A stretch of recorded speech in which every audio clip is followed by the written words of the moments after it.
Penelitian yang diterbitkan oleh jurnal Psychological Review menemukan bahwa seringkali penilaian moral pemilih bukanlah hasil dari penalaran, melainkan perasaan cepat, otomatis, dan intuitif.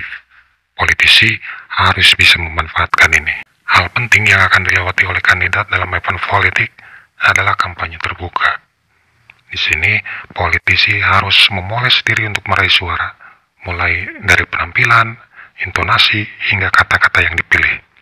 Politisi dan stafnya harus hati-hati menyusun pidato dan penampilan mereka untuk membangkitkan emosi konstituen. Emosi pemilih memainkan peran besar dalam menentukan siapa yang akan dia pilih. Emosi cenderung membuat seseorang berbuat daripada berpikir. Penelitian lain yang diterbitkan jurnal Political Psychology menunjukkan bahwa kecemasan cenderung mempengaruhi pandangan politik, terutama terhadap kelompok tertentu. Oleh karena itu, emosi yang sering ditimbulkan oleh kandidat politik adalah kecemasan atau ketakutan. Ditambah lagi, kecemasan menyebabkan orang melihat informasi yang ambigu dari sudut pandang yang lebih negatif dan mengancam. Dengan menimbulkan rasa takut, politisi bisa menggalang massa untuk menjadi pemilihnya yang setia.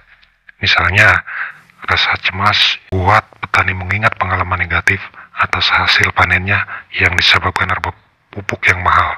Membuat isu dan menyodorkan program yang berkaitan dengan hal tersebut membuat pemilih cenderung memilih kandidat yang mendukung kebijakan pupuk yang lebih baik.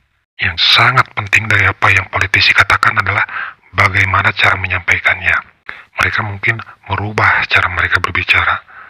Perlu diketahui bahwa suara yang lebih dalam berkorelasi dengan gagasan bahwa politisi lebih kuat, lebih kompeten, lebih pengalaman. Namun demikian, suara yang lebih mendalam hanya bisa menguntungkan politisi pada kasus tertentu saja.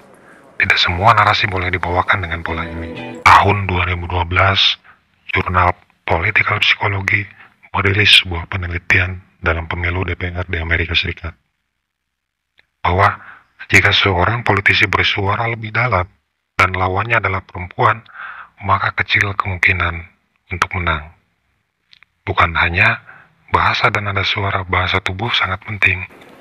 Disinilah citra ketenangan dan kepastian itu terbentuk. Gunakan bahasa tubuh yang positif, seperti menjaga gerak tubuh tetap di bawah bahu dan menstabilkan tangan. Secara nonverbal, jika politisi terlalu terpengaruh atau gelisah, ini akan menimbulkan kesan arogansi, ketidaktulusan, atau rasa percaya diri yang rendah, sehingga membuat pemilih tidak tertarik. Dari sini saya bahkan beberapa kali membuat hipotesa kemenangan paslon pilkada hanya berdasarkan bahasa tubuh ketika mereka melakukan debat. Di akun media sosial saya, di sana bisa dibuka dari tahun ke tahun halamannya. Sayangnya, seringkali akun medsos saya dibajak, meskipun beberapa kali juga saya berhasil menguasai kembali. Biasanya, jelang gelaran kontestasi politik, ada aja hacker yang membuat akun medsos saya raib.